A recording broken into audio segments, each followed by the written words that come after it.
Yon, palakpakan, may kasamang sigawan.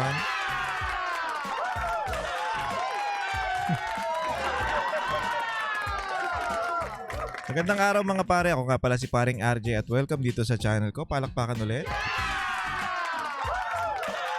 Tagal-tagal tayong hindi nagkita ah. Anyway, kamusta kayong lahat at sana naman okay kayo sa buong nasa ibang bansa at nandito sa Pilipinas. Sana okay kayong lahat. Ang tanong, buhay pa ba kayo? Nakakakain pa ba kayo na maayos? Yun ang tanong dyan eh. Kasi hindi ko alam tayo medyo gutom tayo pero itong mga kongresista na to parang busog na busog eh. Mamaya makikita nyo kung bakit. Tingnan yung mga itsura. Nagtatabaan ng mga buhaya. Buhaya ba? Buhaya. Kasi magtataka ka dito sa mga to eh. Talagang nagmamadali sila at hindi na makapaghintay sa impeachment trial sa Senado. Ewan ko ba? Kung tutuusin, dapat nga mahalata mo talaga kasi talagang nagmamadali sila.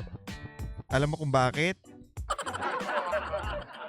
Nakabagalit si boss eh. Madaliin na natin to at baka masita tayo. Sayang yung inano ni boss sa atin. Sayang ang ang masasabi natin na regalo. Di umano. Anyway, ito kasing mga kongresista na to, sinabi na nga ni Chis Escudero na maghintay nga sila, maghintay. At sumusunod nga tayo sa proseso eh. Ang problema sa mga to, sa mga nagtataba ang mga buhaya na to, hindi sila makapaghintay na mawala si VP Sara sa pwesto. Bakit? Bakit nga naman? Sa di umanong regalo, syempre, kailangan gawin na natin ang dapat natin gawin. Ganyan yan. Sa palagay ko lang naman hindi naman tayo. Pero halata kasi. Halata sa mga galawan nila talagang gagawin ng lahat. Anyway, sige, panoorin muna natin to. Pakita natin yung news na ito. Mahigit 4 na buwan pang maghihintay bago. Pero pagpasensyaan nyo na, baka may naririnig kayo may nakanta. Yung kapitbahay kasi namin dito. Sa oras ng gabi, nakanta pa. Sige, tuloy na natin. Umpisahan ang paglilitis kay Vice President Sara Duterte. Ito ay matapos suportahan ng mayoriya ng mga senador ang panukalang timeline ni Senate President Frank. Tsaka ito mga pare, nasa Senado na nga ang desisyon eh. Bakit nangingialam pa kayong mga congressman kayo dyan? Nasa Senado na yan, huwag nyo na pakialaman. Kayo nga, minadali nyo, pinakialaman pa kayo ng Senado. Huwag din kayo makialam. Masyado kayo mga pakialaman. Pati nga yung mga vlogger, pinapakialaman nyo. Diba? Ang dami nyong alam. Sis Escudero para sa impeachment trial. Kaya naman inilunsad na ang People's Impeachment Movement. Ito ay upang talagang hindi sila titigil hanggat hindi maumpisahan yung impeachment trial na yan. Gagawin ng lahat. Tignan nyo naman yung mga nakapwesto dyan, oh. Mga religious group. Ano ba to? Ano na? Diba, ano nga yan hiwalay kaya ka walang taksang mga simbahan eh. Kasi hiwalay ang ang church sa state, diba? Ba't nangingialam tong mga to? Ba't nangunguna pa yan? Hindi natin inaano yung mga, sige, sila na, mga religious na yan. Pero mahahalata mo kasi. Diba? Mahalata mo na, bakit kayo nangingialam dyan? Hindi naman dapat kayo mangialam.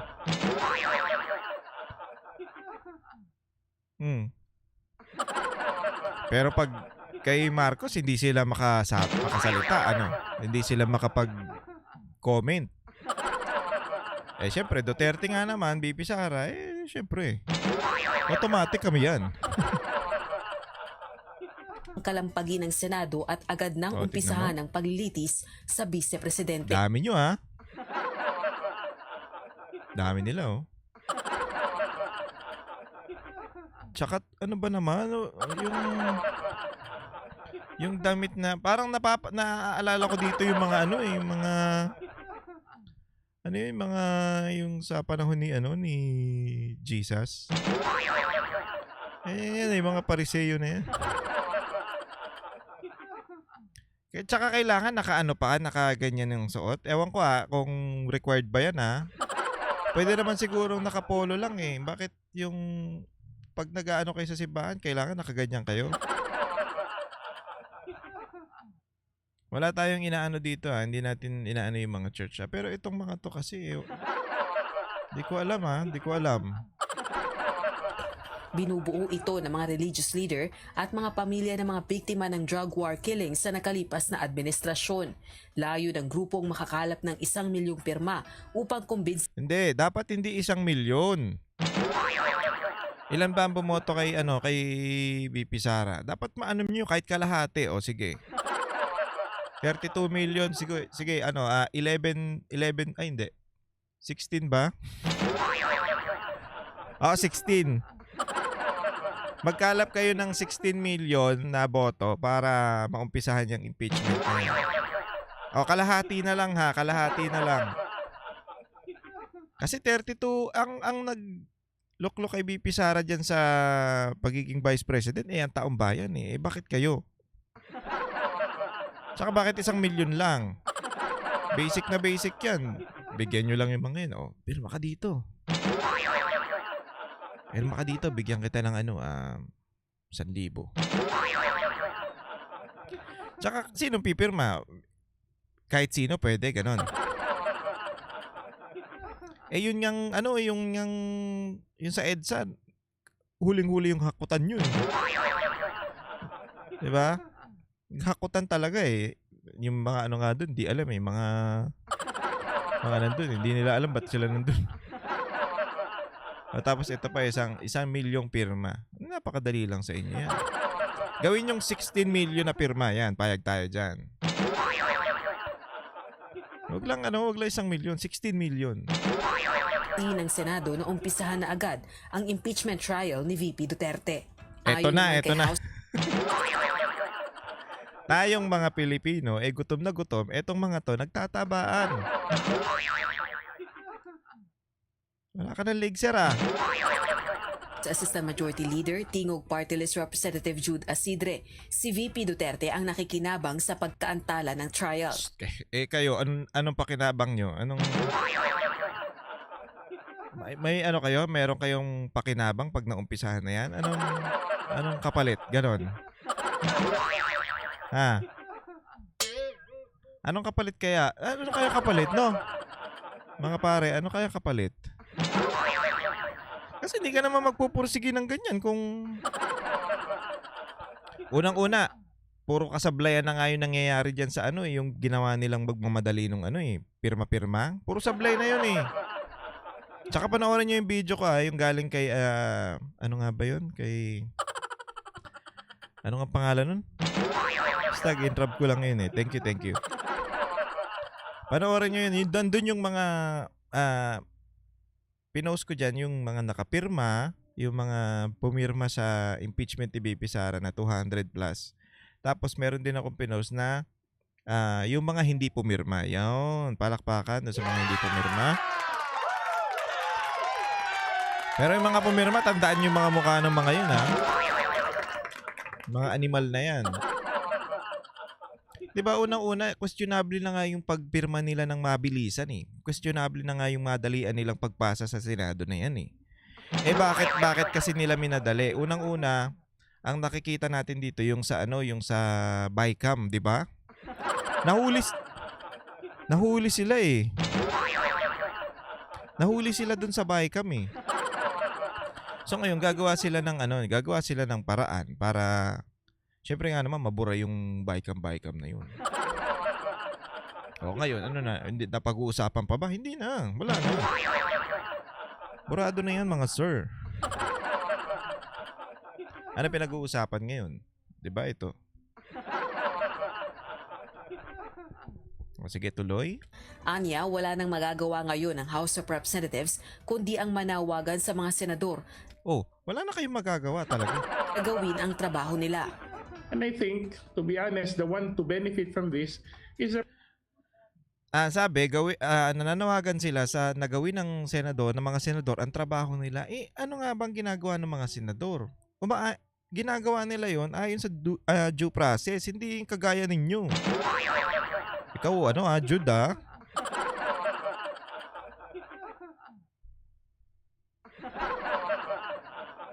Pangalan mo, Judas, eh. Joke lang. person in question. Siyempre, ang pangalawang Pangulo. Habang hindi po dinidinig ang impeachment trial, mas lalo hong nagkakaroon ng sense of impunity. Yung pagka walang parang hindi sineseryoso yung mga nakita naming mga mga krimen o di kaya mga pagkukulang. Gaya ng wala naman, sa totoo lang, wala naman eh. Dinudungisan nyo lang eh. Alin yung confidential fund? Yung paggamit ng pera ng ng mabilisan? Bakit? Napaliwanag naman dun, bakit mabilisan Kailan nyo lang ni-release eh. Kailan lang na-release eh. Kaya mabilisan ginastos eh. Tsaka walang problema dun. Walang kaso dun. Ginagawa nyo lang masama. Pinapamukha nyo lang na masama. Bakit? Para naman syempre si Bossing matuwa. Pag natuwa si Bossing, baka mamaya may bonus pa ulit tayo. Di umano. Doon sa kagawaran ng edukasyon at sa tanggapan ng pangalawang Pangulo. Bukod sa interes ni VP Duterte, posibleng may iba pang interes anyang pinoprotektahan ng mga senador ayon naman kay House Assistant Majority Ito Leader. na, isa pang tumaba. Ewan ko kung mataba ba talaga to si Madam Madam Kim Chu 2.0 to eh. Ito yung hindi mo maintindihan kung ano yung pinaliwanag niyang pag nag-aaral ka, nag-aagano ka. Naging 2nd District Representative Pami Zamora. Mostly they're protecting themselves because we are in the middle of campaigning. We're all in the middle of campaigning. A lot of the senators are re-electionists. Campaigning. Kasi kayo, napasa nyo na eh. Kaya minamadali nyo yung Senado eh. Tsaka natatakot yan sila kasi nga naman, syempre, yung mga kaanuhan ni BP Sara, yung mga kasama ni BP Sara o yung mga ang pumasok sa Senado, lalo na yung mga ang PDP, medyo tagilid sila. Bakit? Kasi yung mga yun talagang titignan kung meron talagang problema dun sa impeachment na yan. Kung bakit umakyat yan sa kanila. Pero pag ang mga kakampi nila nandyan sa Senado, nako. Kaya sila nagmamadali ngayon. Baka mamaya kasi pag nanalo yung siyempre PDP, kayo PDP dapat tayo Siyam yan maiba naman tayo. Siyam yang nasa PDP. So, meron pa diyang, siyempre 12 ang kailangan natin. Meron pa diyang 3. So, yung 3 na yun, kayo na bahala. Kayo na humanap ng mga pwedeng maging senador.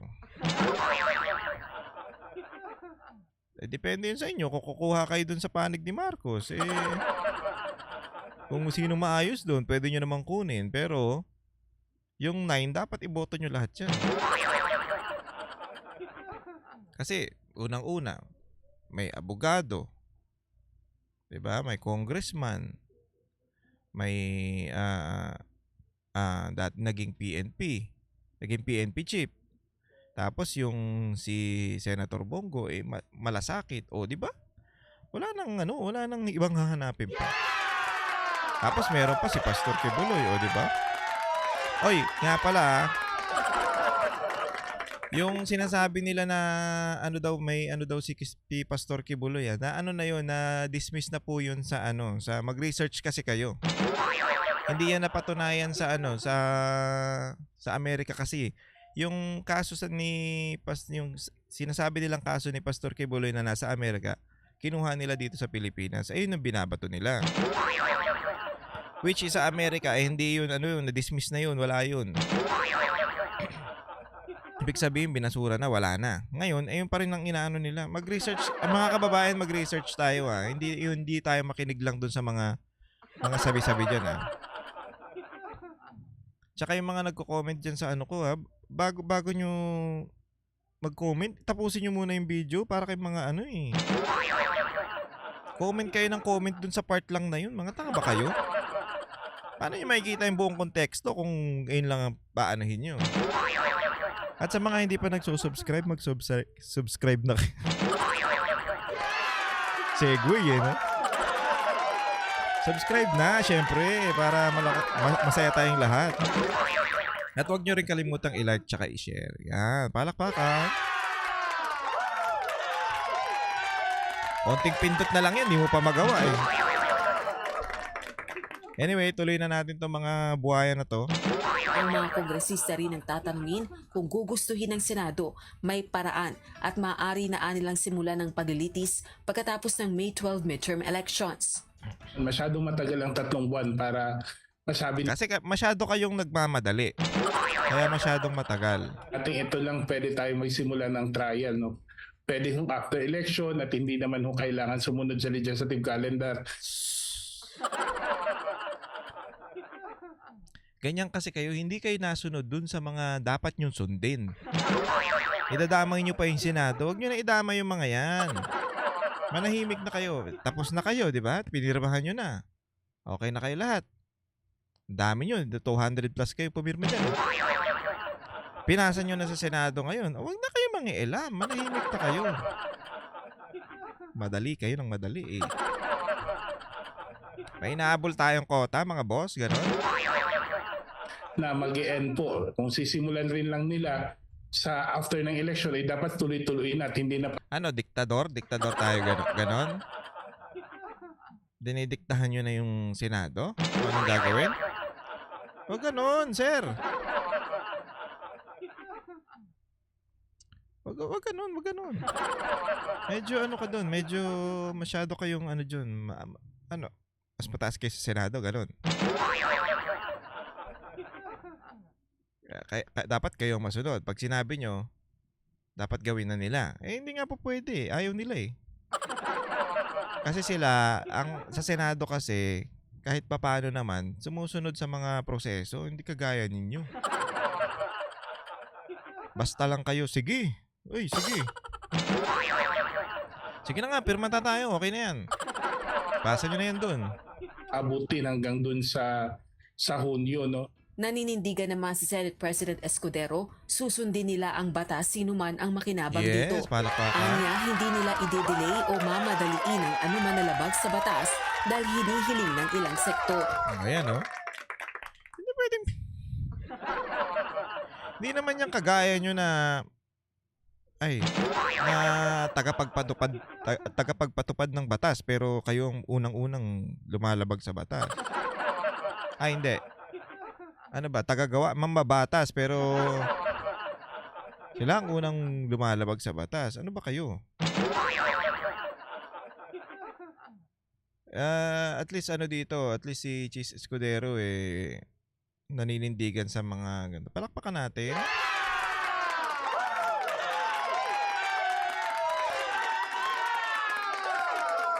Palakpakan natin si Bamboo. Wala rin itong papaboran at tiniyak ang patas at makatarungang proseso na magkakaloob ng hustisya sa lahat ng sangkot. Yan. Samantala, wala pang pahayag kaugnay nito si Vice President Duterte. Rosa Licoz, UNTV News and Rescue. Hindi na nga nagsasalita si si BP Sara. Hinahayaan na lang kayo mga tarantadong kongresista.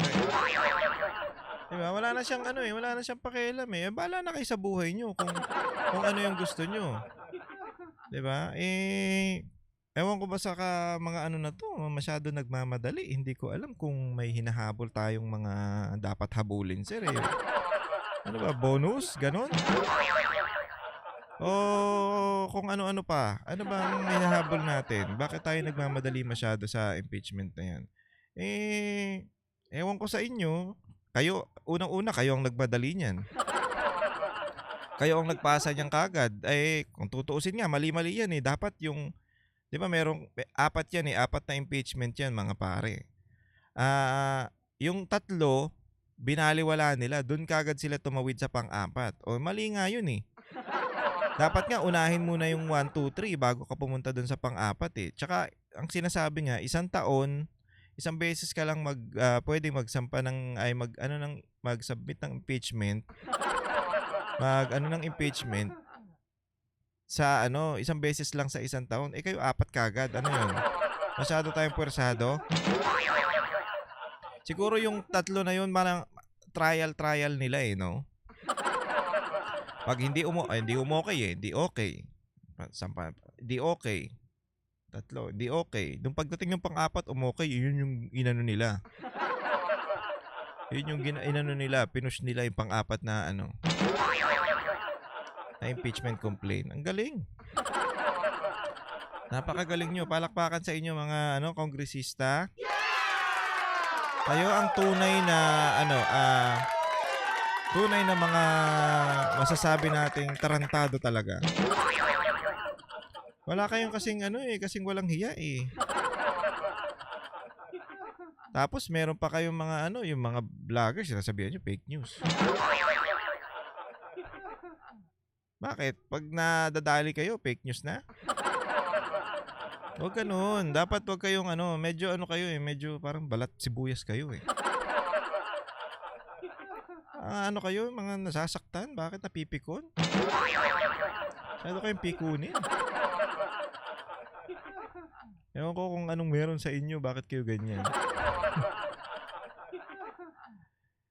Tandaan nyo yung mga na yun yung mga bumoto na yun yung mga nagpirma dyan Anyway, siguro naman hindi to mag-uumpisa kagad kasi nanindigan naman si Senator Cheese eh. Kaya palakpakan tayo dyan. So, kayo mga kongresista, pwede bang maghintay-hintay na lang kayo? Wag na tayong magmadali. Ang i-open kaya natin yung yung sa Bicam. Ano kayang Ayan kaya ang pag-usapan natin, yung Bicam na blankong Bicam report na Ayan kaya yung issue na yan kaya pag-usapan natin ng medyo may kabuluhan naman. Papalag ba kayo pag-usapan natin yan?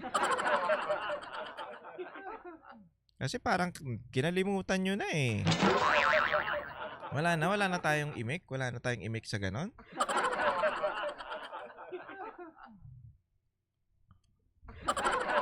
Pag kayo na nadedehado, talagang tahimik kayo eh, no? Pero pag, syempre, may binabanatan na sila, ay, talaga naman lahat. May pa-presscon pa ang mga animal. Daming oras. Dami yung oras Ang ginagawa nyo dyan sa Congress. Chill-chill lang tayo dyan. Parang wala ako narinig na ginagawa nyong batas eh. Chill-chill lang tayo. Anyway, hanggang dito na lang tong video na to mga pare. At ingat po kayong lahat. See you again next time. God bless you all.